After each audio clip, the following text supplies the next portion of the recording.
nightmares, talking symbols. I've been chasing peace with a pistol, stitch scars with stencil, called pained in temple. Now I spit gospel with a pencil. I seen sleepwalkers lead the masses, woke minds buried deep beneath the ashes. And this is what I be talking about, man. He always doing the most. Anyway, welcome to the Middle Child Podcast. I am your host, Face.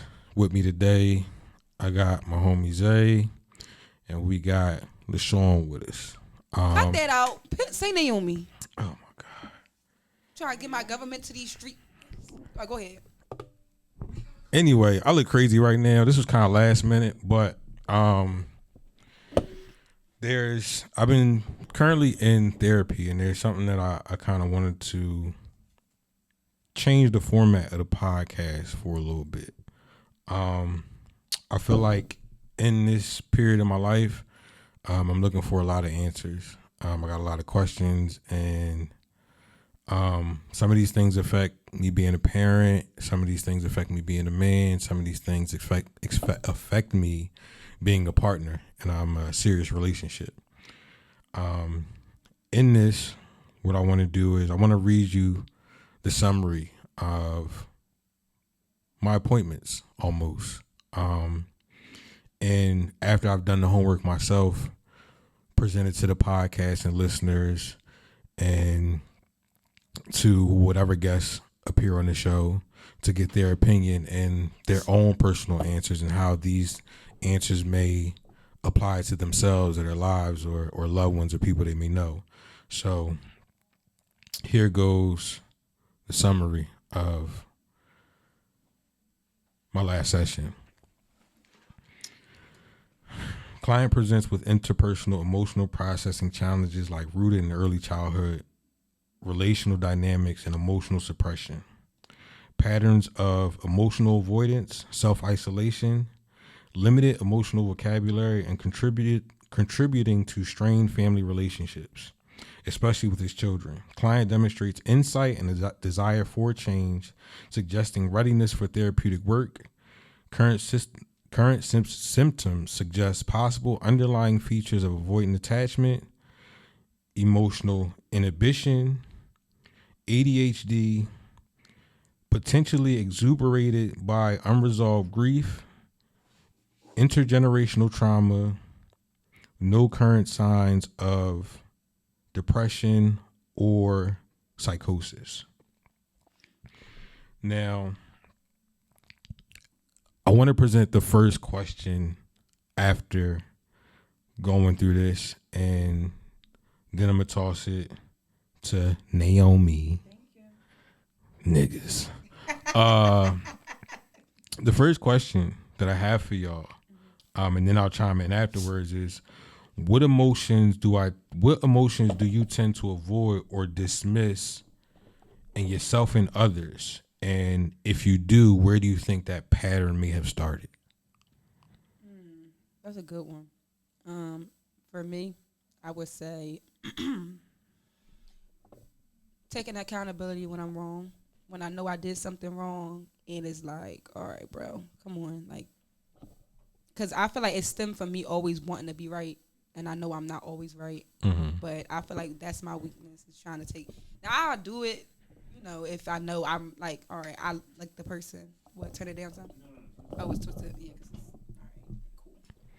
So I said when I know I did something wrong, it's harder for me to take accountability. All right, just Zay. Because, like, and I feel like that stems from a child. Like, knowing you did something wrong, like, who ate the cookie? I didn't. No, he gonna Wasn't do it. me. I ain't gonna do it because I don't want to get popped or whatever. So I think that's where it stems from. So that's why it's hard. But knowing as an adult is like, I ain't getting popped no more. So, real quick before we move on, the other part of the question,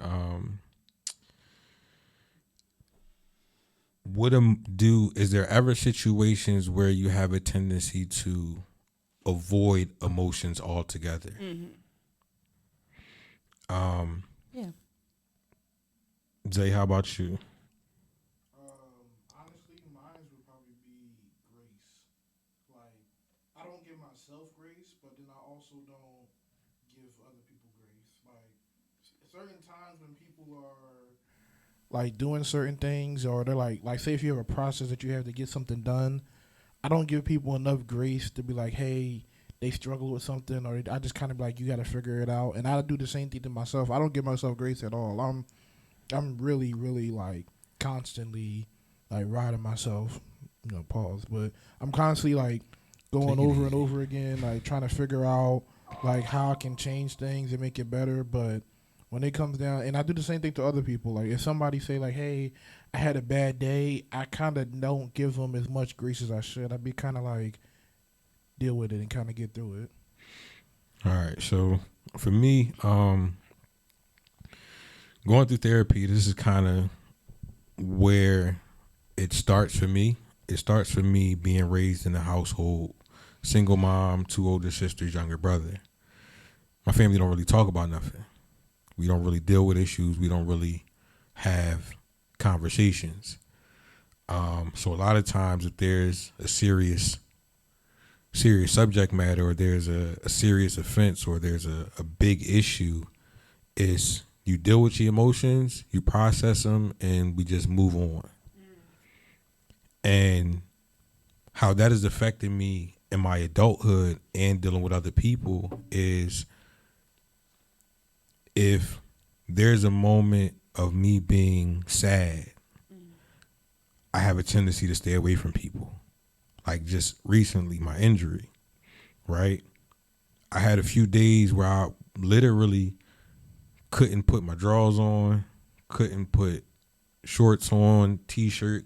It was a struggle to do it, to the point where there were days where I would lay in my bed like, yo, I don't see how people are okay with being alone. And because I was feeling that way, I kind of like dialed back on communicating with people. I dialed back on being around. And I go through these stints with that. And it's always been like that throughout the course of my life, from childhood to marriage and so forth and so on. And because sometimes being in my feelings makes me uncomfortable, when it comes to other people, I try to avoid those emotions as well. Like when I'm having a conversation with somebody and I see that they have a tendency to either ramp the conversation up, whether it's in anger or frustration or deflection or sadness, I give up. Sadness though? Because I don't know how to deal with it. Okay. I can see. Okay.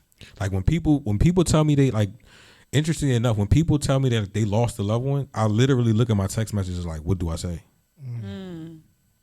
I don't know what to say. Like, I can say the politically correct thing is like, sorry for your loss, but it's like, in my heart of hearts, I don't feel nothing. It's just like, sorry for your loss. People die. That's how my mind processes dealing with the emotions in those moments. And like I said before, it sometimes affects friendships, but because people aren't aware of it and only I'm aware of it, it's like, oh yeah, Mark has just been missing. No, Mark has been going through some stuff, bro. Like I've been, you know what I mean? Like even now, like because of therapy, I'm feeling comfortable, but like I'm going bald, bro, to the point where I'm just about ready to shave it off. Like stress literally. You know what I mean? I'm about to have a Sanford and Son going on. You know what I mean? But it is what it is. So can I ask something before? Yeah, that's fine. I'm just gonna talk to you. Do you feel like you have a safe space with other men to be vulnerable in? I believe I have that space, but I still don't feel comfortable. Do you trust the other man that you're talking to, or the other men that you're talking to? Do you trust them to be emotional with them? Yeah, I trust them, but what ultimately the battle that I have within myself is when you go 15, 20 years of your feelings not being validated or not being dealt with or not being talked about, when it affects your interpersonal skills to be able to connect with people on certain levels. So it's like, yeah, I have my feelings, but what happens when I tell you about it? Does it just happen and I go back to regular life like my family and we just don't deal with it? We don't try to be mindful of it. We don't care if this is a trigger or that is a trigger. And we just move along like nothing ever happened. Or do you pick up a phone and check up on me? Like, yo, bro, you good? Is everything cool? Right. Like, and this is no shot to my brothers because I've created that atmosphere where don't nobody call me. Right. But it's because I also don't call people. Friends for 20, 25, 30 years. I'm not picking up the phone to see what you're doing. And why do you feel like you don't do that? Like, why? Or do you ever have somebody like a friend on a spirit or something and it's just like, that, let me check up on them? Because us as females, I get what you're saying because we do that too. We don't have to talk to people for a while, a long period of times. But it's like when a thought come by or it's just like a feeling like, let me just check on them. Do people text you or do you text people like that or check on them people? Or it's just like, no, you think about them, you're like, okay, whatever. I think so. What I'm learning now, because I've been misdiagnosed my entire life, thinking that I had depression, but it's really been ADHD. Because there'll be moments where it's like, yo, I'm thinking about this person, and I want to send you a text, but my brain is looking at my sink and the dishes, and is looking at. I've been wanting to finish this game for a week, and I got these clothes to wash, and my kids is calling me to the point where it's so bad sometimes that I forget just regular everyday human function. Yeah. Like I'll get up something like legit. Like I'll get up. It used to be to the point where like my health was deteriorating. Like the reason why like I'm missing teeth and all that, because there will be some days where my mind is just so all over the place and I'm trying to do so much, I forget to brush my teeth. Like, just normal human function was just almost irrelevant when it came to trying to process all the thoughts that I had going through my head all at one time and the direction that I wanted to go. But yeah, that's as far as like the first question. So, next, I guess the kind of staying in the same realm. What does being emotional mean to y'all? And if it does, why does it make you feel uncomfortable? You want to go first? I guess emotions to me, or is it emotions or being emotional? Emotional to me, I think it depends because I feel like there's people who be emotional about everything and there's people who be emotional about some things. Like I'm not gonna lie, yesterday when I was at the Comic-Con thing, I seen a lot of people in wheelchairs who were there and they weren't like, they fit in with everybody else. Like everybody who was there treated each other like they all belong, and like seeing them be accepted and then like folded in, like it's just normal. It made me a little bit emotional, but stuff like that makes me emotional. Like why I'm not gonna lie, when I see like the kids in like church playing around stuff like that, I do get a little bit emotional because it's like they got a space where they can just be kids and you can see that they're extremely comfortable in this space. And then I get emotional sometimes when I talk to certain people. Like I don't lie. I won't lie. I get emotional sometimes when I talk to Joey. He don't know. Oh. It's not the emotions that you think. It's more like when I talk to Joey, yeah, she is so extra. I know, because it's not even like that. It's more like when I talk to Joey, he questions what I say. And then he make me look at myself, and it get really like uncomfortable, and then I get like emotional about that. But so stay right there though. Why does it make you feel uncomfortable? Did he too? Because like when I'm because it made me uncomfortable because it's like there's two reasons. One, I don't like being wrong, and like in that moment he's right, and I'm like, dang, I was wrong. But two, I gotta then like change the way I was comfortable, and then like be better. Like for instance, I could like, man, I never go outside to do nothing. And Joey be like, well, why don't you just go outside? I like, well, because I don't want to do nothing. There's nothing outside to do. Well, he like, well, you can go with me and Chase to go play baseball. And I'm like, I don't want to do that. He said, see, you could do something, you just don't want to do it. And I be sitting there like, dang. So my question to you would be, are you uncomfortable with your emotions because they require you to, if you have to tap into them, it's normally has an effect where you have to course correct when you really don't want to. Yeah. Like I don't like looking stupid. Stupid or at myself and like that. Like I could, if you put a book in front of me, I could read the book, analyze the book, everything like that. But like analyzing myself and then course correcting and changing myself, it makes me like really uncomfortable, and I'm like, I'd rather just not do it. I can understand that. I can agree. No. Can you ask the question one more time for me? So the question is, what does being emotional mean to you? And if it does, why does it make you feel uncomfortable? Emotional means to me that I care. Emotional. That's just a broad way. It just shows that I care or I'm passionate about it. So me, I get emotional. I know y'all guys love to say females get emotional about everything. Y'all love to say that. But no, I feel like for me, it's when it's passion. I feel like I get emotional when it's something I either really, really care about or something that I don't know, just that I don't care about, that I'm care about. But for me, it's like I don't know. I'm emotional a lot. I just cried 2 days ago or a day ago in the shower, no reason. I don't know why, but I just feel like I'm emotional. But for me, I feel like it's a good thing to be emotional. And it's not I feel like some people always say it's like a bad thing to be emotional too.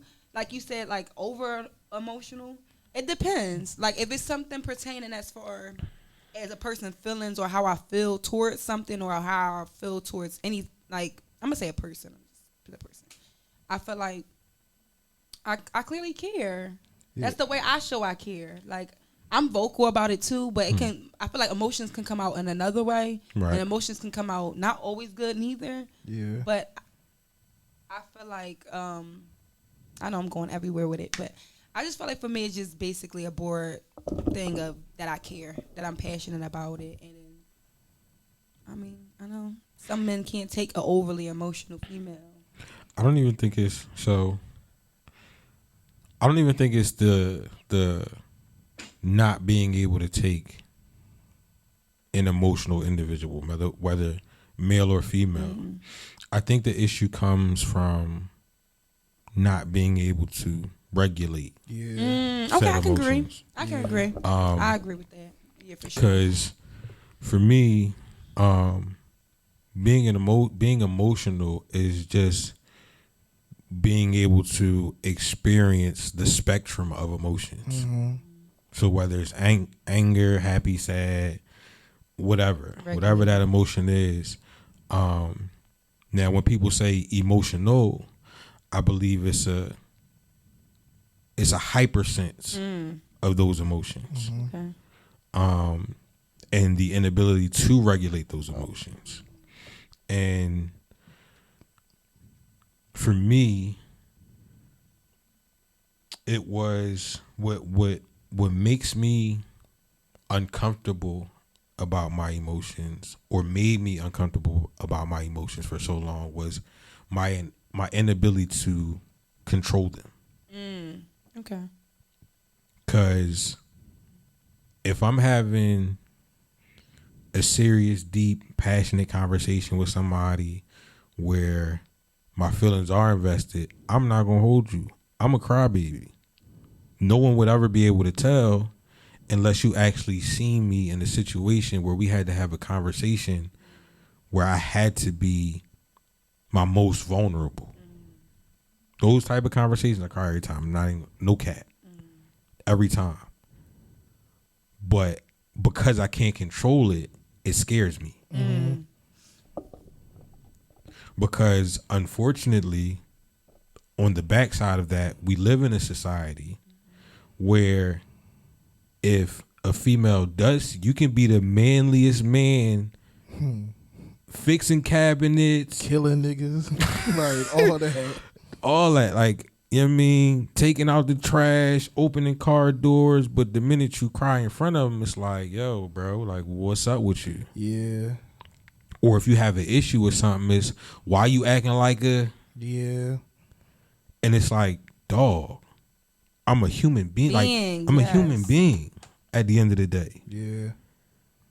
So it's like when you come from, again, goes back to family for me, when you come from a family where it's like, and most of us grew up in it, but I think because a lot of people had more interpersonal skills than I had, it was easier for them to navigate. But most of us, I would like to say, come from the don't talk back, don't speak, your emotions are irrelevant, how you feel, nobody cares is what I say. Boys don't cry. Boys don't cry, this, that, and the third. Yeah. So it's like when you coming up in that and you start to get older and you trying to come out of it to be a self-sustaining adult and human being, you still have people who carry that and adopt it into adulthood to the point where if I want a female to be my partner, you saying you don't want to raise nobody's son, but you talking to me like you my mom.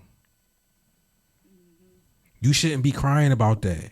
You should be going out there and doing what you need to do to bring back such and such and such. And it's like, yo, wait a minute. Like, yeah, I'm healing from my stuff, but in the same breath,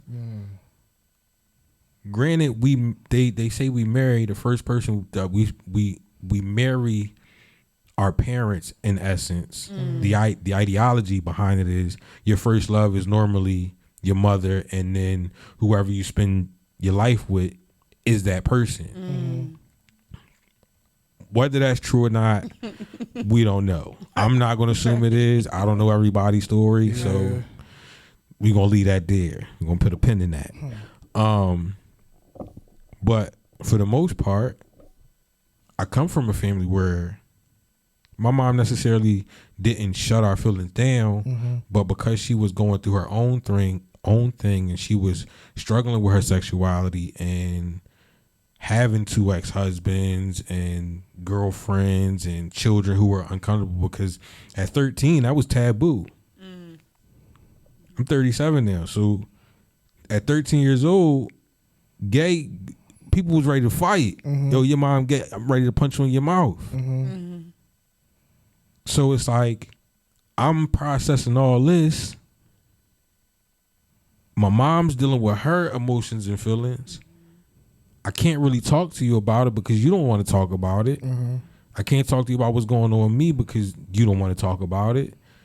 And now here I am, 21, 22, dating, and it's like, well, wait, I don't know what to do with this feeling. What is this? This is foreign to me. And it's like, I want to talk to you about it, but if I talk to you about it, I'm a sucker.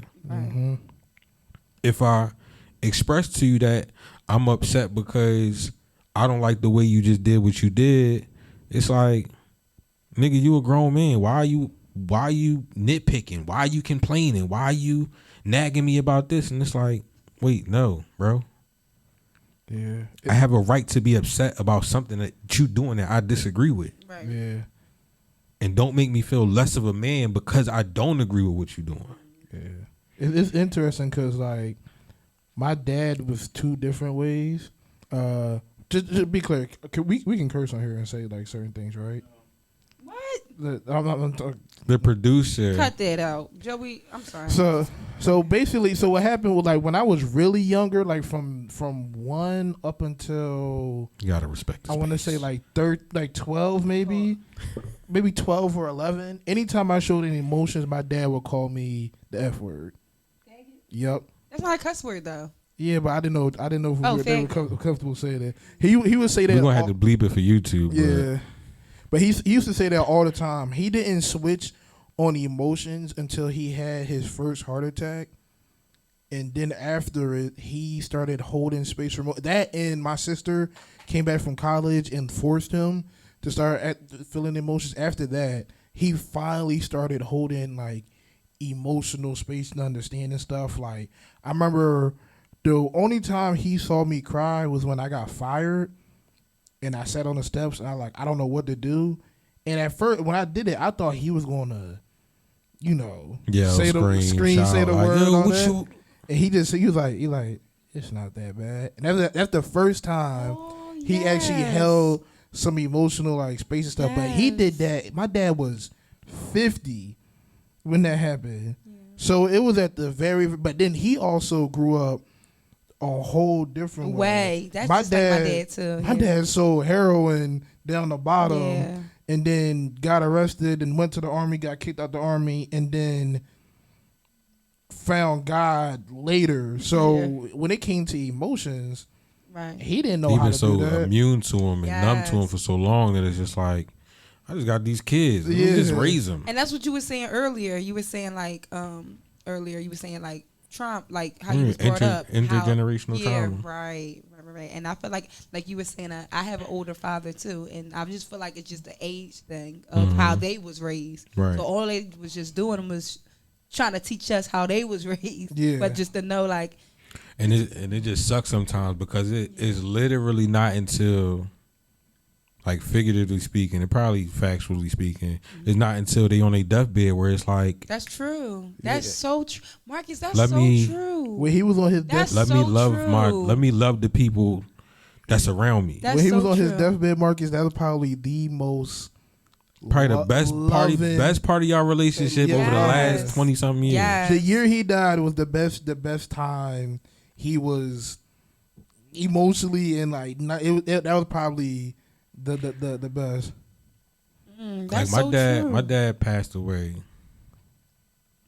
I want to say has it been the end of COVID? When was the end of COVID? Like 2021, 2022. So it's been like 4 years. Okay. Right? My dad passed away. And I got to know him really within his last 2 years. Right before he passed. And when I was younger, he was my superhero, right?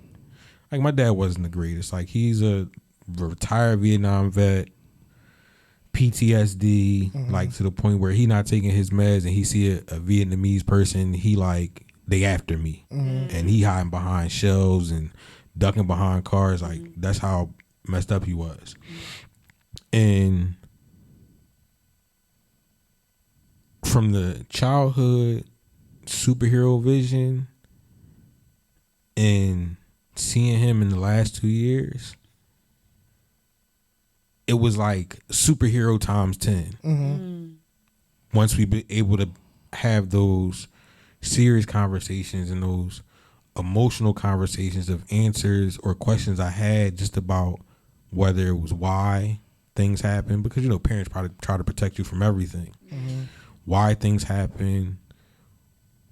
What am I supposed to do as a man? What am I supposed to do as a father? What am I supposed to do as a protector, provider? And it wasn't until those last 2 years of his life where I began to learn some of those things. And this even goes back to, I think I was having a brief conversation with you on Instagram. Knowing what I know now, my marriage would have been off the chain. Off the chain. Even with the whole ADHD thing. Like, I don't ever want to use that as an excuse. Right? But understanding what I understand now, going through what I'm going through now with the therapy and revisiting old relationships and why they went wrong and what part I played and how even if what I did wasn't directly offensive to my ex-wife, it still had an impact. Mm-hmm. Whether it was the incorrect comment, the incorrect joke or conversation, or just the way, like we like to, and this is kind of going a little bit on a tangent, but we like to always talk about how people are represent, or whoever we deal with, or we always talk about the representation of a person, right? And I think the issue within our generation or our community is that we're the representations of past trauma who refuse to heal. Yes. That's so true. It's like That's so true. we literally carrying generations of Our nonsense. parents, our grandparents, yes. And it's like, with me being 37, it's like it stops. It's literally, it stops with our generation where it's like, I ain't even about to raise these kids. Whatever. Like, you just want to be outside doing whatever, this, that, and the third. All right, you end up dead. But then cry wolf When something happens. when something happens. Yo, it's crazy because I was at Yes. work having a conversation with a lady, right? And she was telling me how her 19-year-old son was just out here running the streets and he doing all this. And she's saying, don't bring none of that home. And she like, if anything happens, I be like, I just give up on them. I give up on them. And I'm sitting here, I'm like, dang, you gave up on your kids. Surprisingly, Isaiah, a lot of people in the black community, black and brown community, parents think like that. Like, a lot. Like, it wasn't a norm for a parent to really care. Like, especially, I'm not going to say not care, but especially if a child demonstrating, like, struggles, or, because I call them struggles. If a person out on the street, they out there for a reason. Or if a person running, and they doing that for a reason. So when I feel like when parents say that, I feel like they don't self-examine themselves and how they, you know, because they always quick to say, what parents used to say, Joey, do what you say, not what you told. Do what you told, not what you, what is it? Do what you said. Do what I tell you to do. No, do what I say, not what I do. Do as I say and not as I do. Right. That's the Right. And I also feel like that me, when I finally become a mom, I'm not doing that. Like, that's why I'm saying I'm breaking it right here. I want to be involved in my child's emotional state, you know, physical state, mental state as well. I feel like parents always brush off, oh, he's okay. Oh, he's all right. Oh, we just going to pray about it or whatever. But nobody never get deep into why the child was acting like this. And it's crazy that you say that, because sort of having a conversation like that, like on Facebook, one of the travel groups, one of the guys I know, or I haven't met him per se, but y'all been talking. but Yeah. we communicate Right. in the group chat. He does a podcast on Tuesdays and Wednesdays, and we were having a conversation, and I was like, parents aren't parents. And I'm not going to say all, Yeah, because there's definitely a good amount of people who are raising children. But I was like, there's a difference between being a parent and being an invested parent. Right. It's like, for example, I won't make it we're not going to do the whole race thing, because that's where people normally like to go. Well, white people do this. So we're not even going to do that, because this is something I've just seen in general amongst all people. My daughter, I use my daughter for example. Art, makeup, right? Those are her interests. Right. Mason is video games. My youngest son, Kamari, he's just all over the place. So he don't, he's still at the age where it's like, he see his brother draw, he want to draw. He see his sister do this, he want to do this. He see me do something. He Like just one put day I out. was in the crib doing push-ups. Next, I see him the following week, and he like, Dad, look, he doing push-ups. I'm like, I'm like, all right. But for parents who are invested, right, and pay attention to their children, they see the struggles. They see the excitement. They see the interest in those things. And they do whatever they can to find the resources to invest in those things that those kids like. For me, art was my thing. My mom invested in art. I took art classes during the summertime. When football was my thing, she invested in football. She couldn't make it at the games and all that stuff, but it gave me something constructive to do. Once that went missing, I was outside. Yeah, and they took that away from all the kids. Because my mom can't be there now. Like, she's working to provide for 4 children. And anybody who's ever worked for the city or the post office or the hospital, you don't got no life, for real. So that's our producer back there, jingling keys. Shout out to Joe Smith, Ben Smooth in the building, and Chris Rock. Chris Rock is a retired rapper. Chris Rock, the one that they slapped at the Grammys and the Emmys. No, not that guy. Not that guy. We ain't that famous. But yeah, like a lot of nowadays, parents don't invest in their children. They don't. Or they don't pay enough attention to their children. Yeah. Because it's like, yo, like literally, I work for the city. I work for PGW, right? All right. Come on, don't. He's so excited that he's been wanting me to get this job for almost 15 years. I'm finally in there, and now he just wants to celebrate anytime I mention it. He's such a loser. But talking to one of the, when I say that, when I'm at work, I'm not really the social go out and make your friends type of person. I go, at work, right? Yeah. Eat and skate. I'm out. I hate when people talk at work. So I'm sitting on the truck. We get to a work site, he's just talking. And he's like, yeah, I got my kid in this program, this program, this program, this program.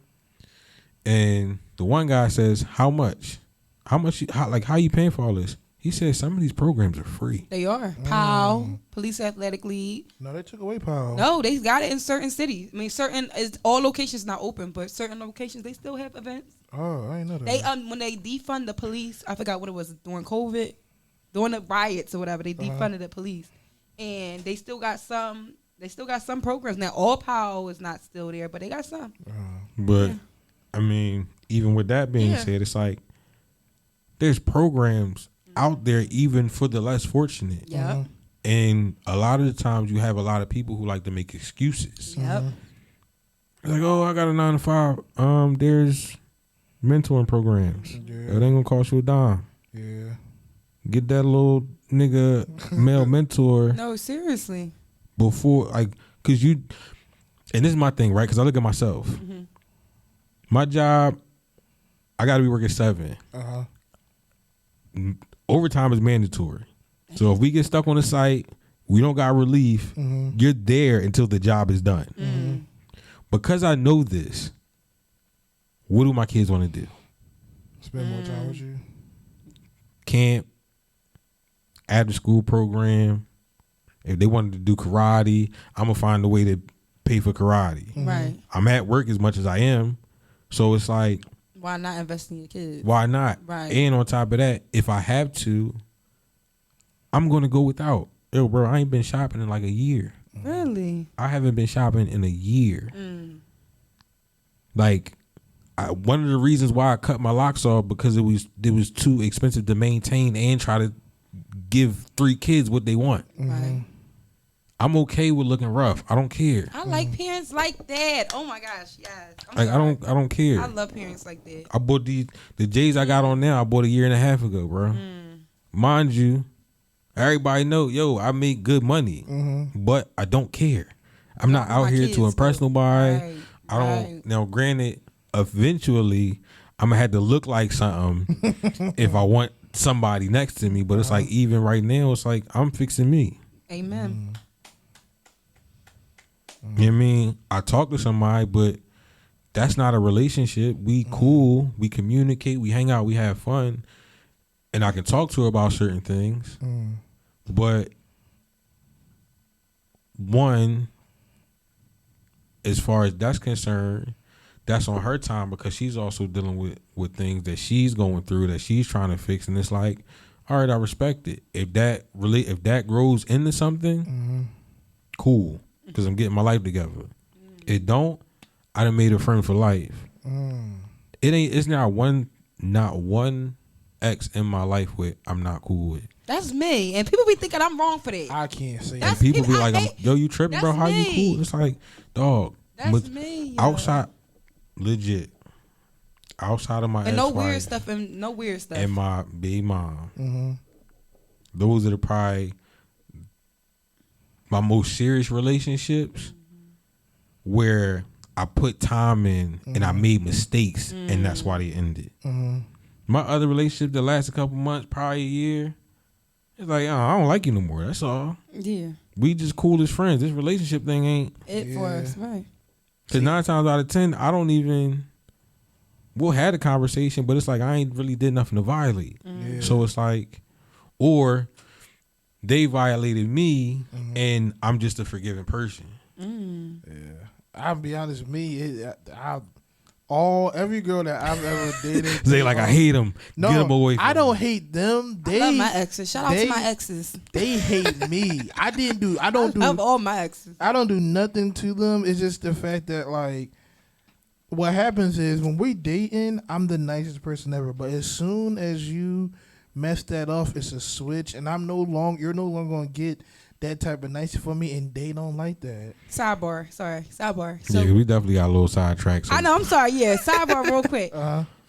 So y'all do you build it on a friendship first? Because I build all my relationships on friendship first. That's why they still text my phone. I'm be honest, I didn't. I haven't built. I haven't, and I've been learning to do that. None of the relationships in my You never past built with friendships was never first? built off of friendship. But that's because I've always asserted friendship to just friendship, right? So I'm friends with Marcus. I'm friends with Joey. I'm friends with you. But I would never date my friends, so I never thought to be friends with somebody before I dated them. So it was never a friendship. The thing that's not uncommon though. That is, I know. I heard it 2 weeks ago on my podcast. Because it's like, yo, a lot of the female, Don't say what now, but go ahead. my ex-wife, we wasn't friends. Really? I met her on a youth retreat. First time we seen each other. Beulah Baptist. It was. So y'all didn't come play with me or something? It wasn't no. No, it Not was like that. Pause. Like I mean, it's not when y'all pause, but it sounds crazy. Yeah, When y'all that was in a youth camp, you ain't said like, "Hey, I'm over here playing." No, What you gonna, listen. just they come- wasn't that youth. They was like high school. 15. We was 15. Oh. But it was literally this. I'll never forget it. I literally remember like it happened yesterday. My god brother and his mom took us on a retreat. We go around the time 14, 15, I want to say B2K was the center of every female's attention. Yes. Dun, dun, dun. And one night we had dinner and I'm sitting across from them and they keep looking at me. I'm like, so not really paying attention, but paying attention because I've always been a person who observes my surroundings. I lick my lips. And one of the girls she is like losing her because around that time, who was the one of the B2K singers? Omarion? No, one of the Raz other B? I think it was him. Raz B? She had a crush on him, and she used to like the way he lick his lips and all that. So they had to across the table tripping, and I'm like, what is going on? So now I'm starting to like, all right, like I keep watching because it's like, all right, are they making fun of me? Is it Yeah, what y'all doing? like what's going on? So I do it again, and I realize what it is. What I'm doing is garnering the attention that I'm receiving. So now, it's a little bit later. We go to the pool. Everybody in the swimming pool. mind you, my ex-wife was taller than me, right? Just so y'all know. I'm messing with her in the pool the entire time. Leave the pool. I think we go up to the hotel room to watch movies. And then literally after that, once we leave the retreat, I sat with her on the ride home. First kiss, like there was no real, like, Damn, oh it's yo, we fast. cool. Did it? Like not even a week. Not even a week.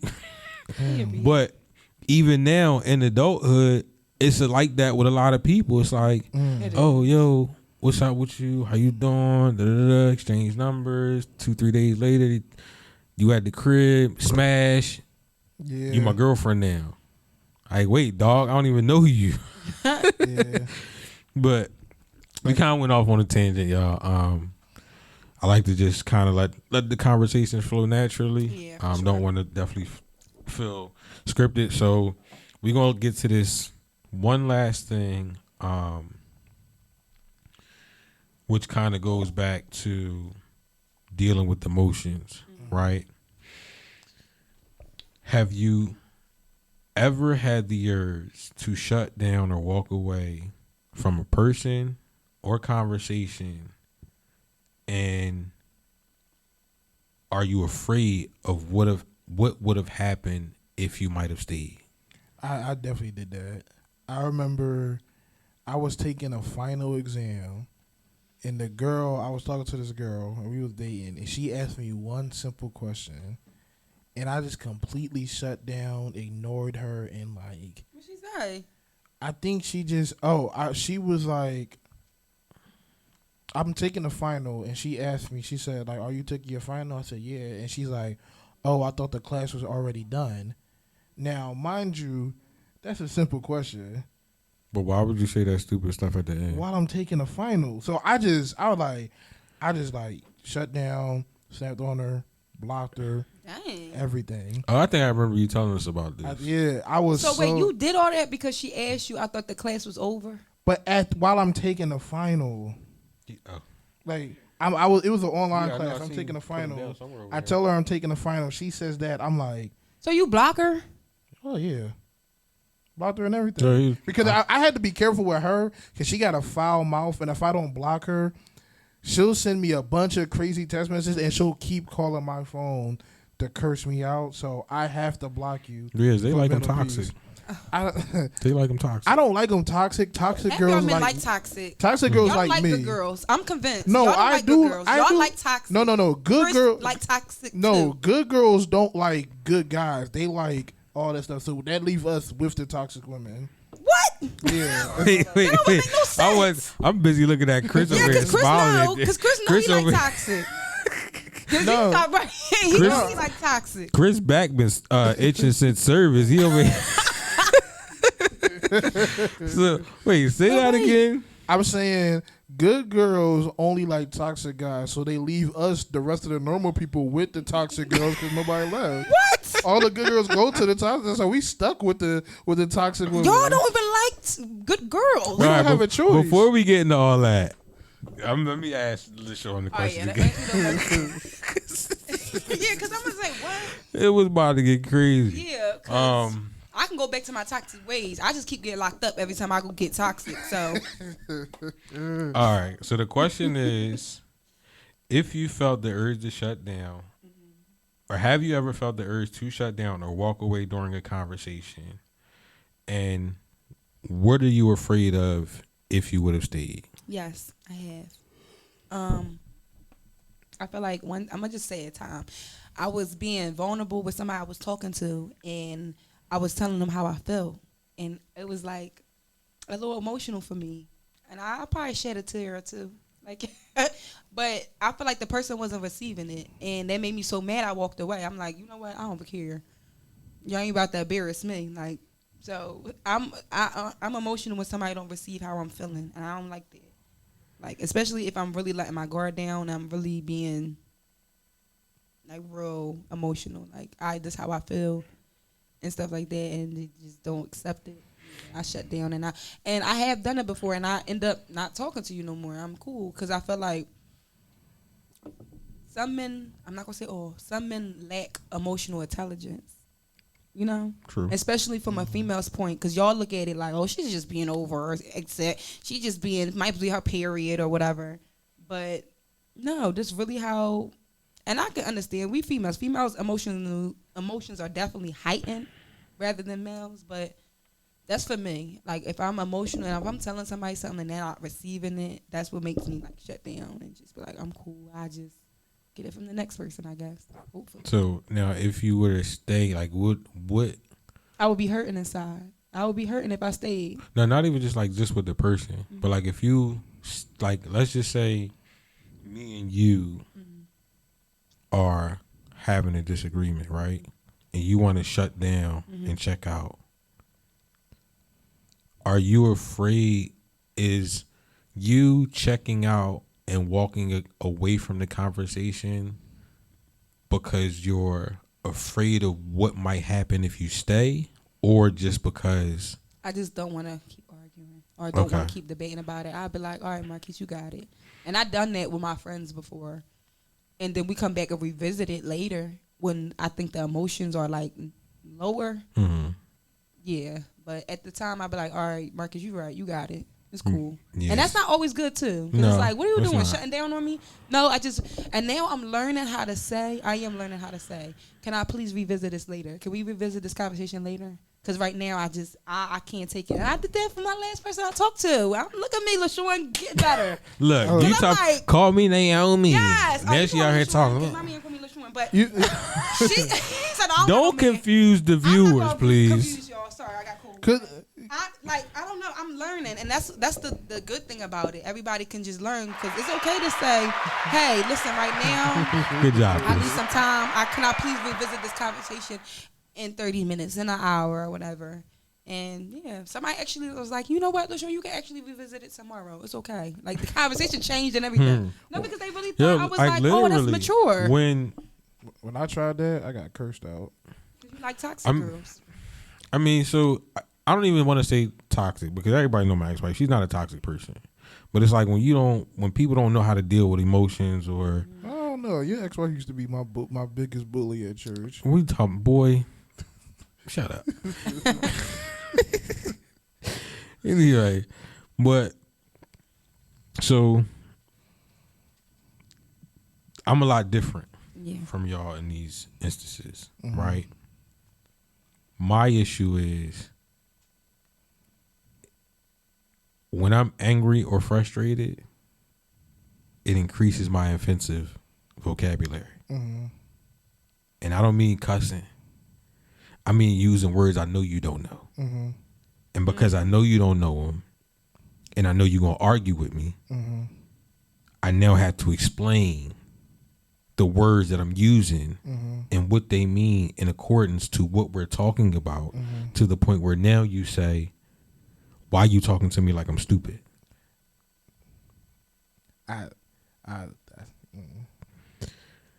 That's the part that fears me when it comes to indulging in my emotions and continuing with a conversation. Dang, you saying that, I realized, like, so that's a bad thing? Yes, because what you begin to do is you begin to talk to a person like they're inferior to you. It almost becomes demeaning, because it's like, I don't understand. Like, imagine, we'll just say unintentionally, somebody's talking to you, but you don't understand a word they saying, but they know you don't understand the word they saying, and they continue to talk to you. It's gonna be like, oh, nigga, who are you talking to? Why are you talking to? I don't understand what you're saying, bro. Like, why? You gonna feel some type of way. Right. It's either you try and play me, or you trying to prove to everybody in the room or to me that you smarter than me and I'm a dummy. I see what you kind of feel like, you talking to me like I don't know nothing. I see what you're saying. And that was the thing for me. Sometimes, because I knew I was the smartest person in the room, I would play on being the smartest person in the room just to be right. So when it came to certain serious relationships, if I actually cared about you, yo, just give me a minute. I don't want to talk right now. I'm really I learning. don't want to have a conversation. But because you dealing with a lot of people in our generation, generations past, who don't know how to deal with or regulate their, because it's like, yo, you and your girl and they never really dealt with their emotions having a conversation, and you just like all of a sudden you feel yourself getting angry, and you like, yo, and we struggle with how we articulate ourselves. And you just be like, out of the blue, even though y'all been having this conversation for the last 20, 30 minutes, you now got into a point where you was like, listen, I can't do this right now. In the female's mind, I'm not gonna say all, LaShawn can correct me if I'm wrong, but it's like when a man gets there, it's like, oh, so you don't care now? Yes. Oh, you just done with me. Yo, this sounds so crazy. Yes. You just done with me now? And it's like, no, wait, no, that's not what I meant. You shut down. What I'm saying is I've reached my peak as far as my emotional state where we can have a civilized conversation. Yo, you speak like like he's speaking to me right now. Yeah. I literally just went through that. Right, I'm like, yo, I can't have a civilized conversation right now, and she equated it to, you no longer want to deal with me. You're ignoring my we do that. emotion. But at the same time, I also did what he do. When she gets on, when this is a girl in the past, she used to get on my nerves. I used to start saying like, you don't understand the nuance of this conversation, and your emotional depth is not. And she used to say, "Oh, you think you're smarter than me?" And I'm like, I didn't. But I was. You don't realize you're doing it because Until it's like right. because Right. what you probably deal with the same thing I deal with, right?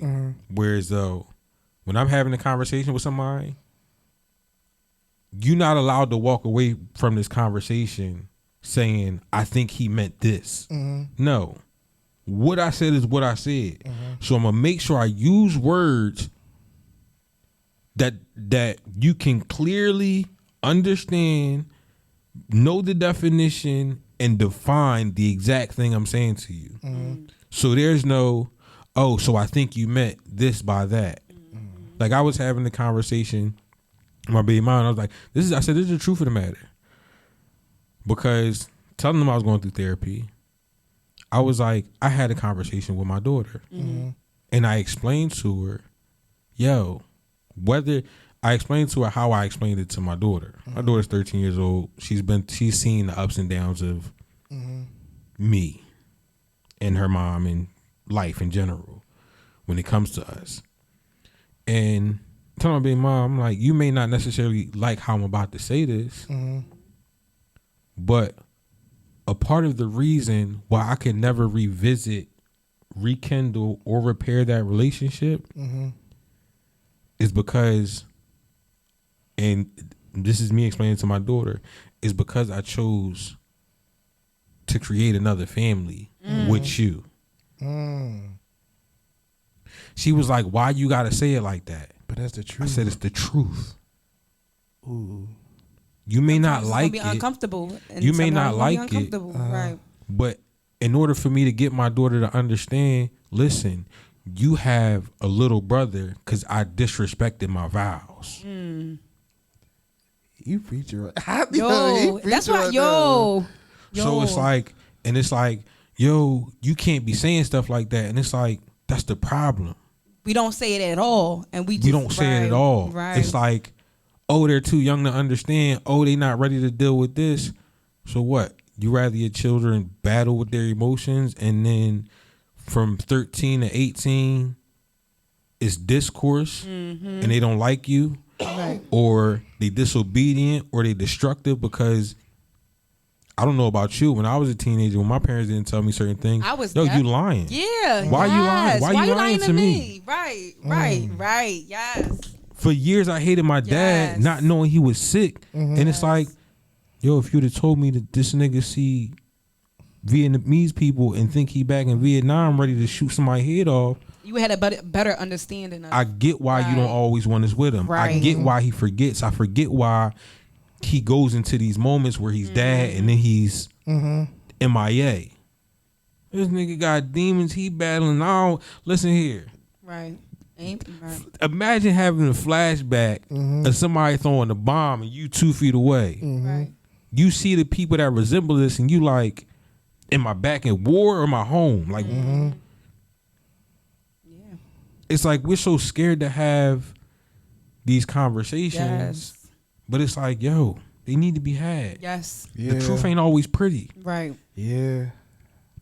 And it's like, now at this point, it's my job to not only deal with my emotions, because I'm still affected by it.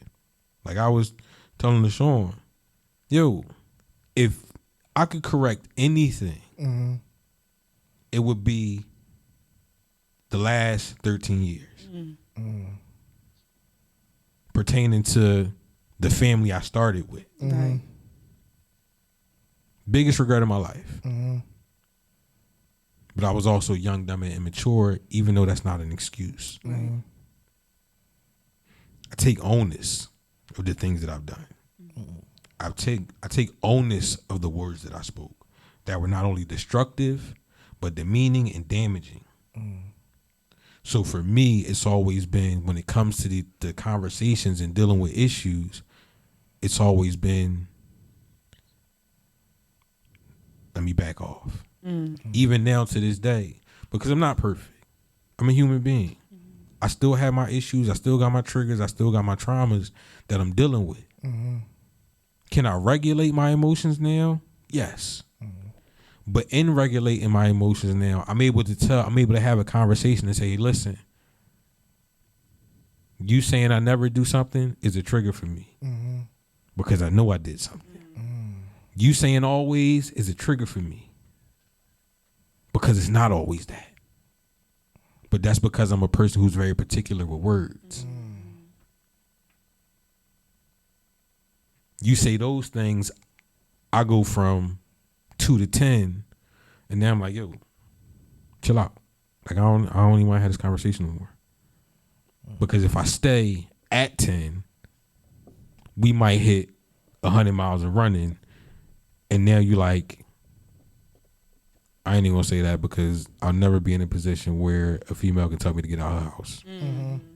So, but we may go 0 to 100, and you like, nigga, go take a walk. You gotta go somewhere for.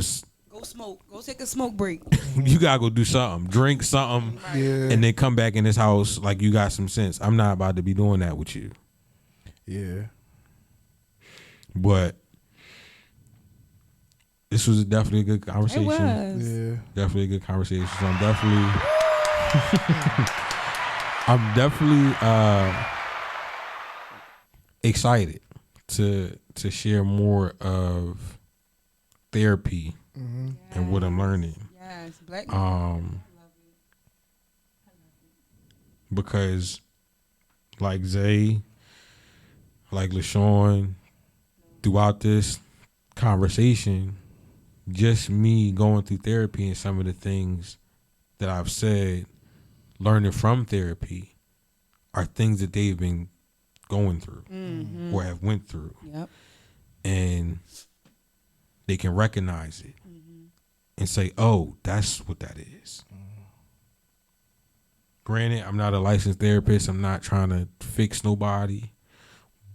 I just want us to be better as a people.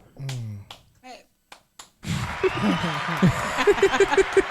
And I I want us just to be better as individuals, because even us as friends, Right.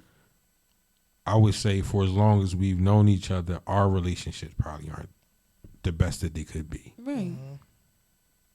We've known each other for 20 years, Plus. 20 plus years, and we probably still feel uncomfortable with having certain conversations with each other.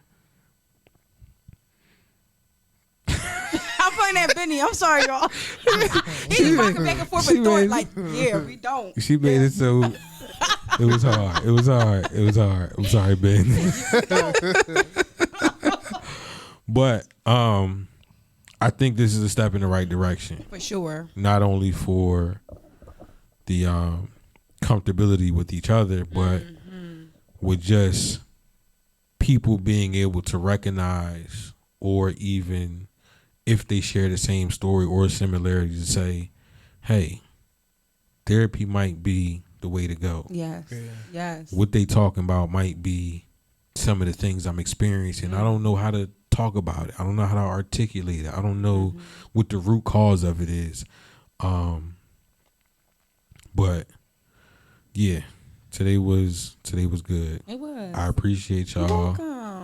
welcome. And we gonna become more consistent with the Middle Child podcast.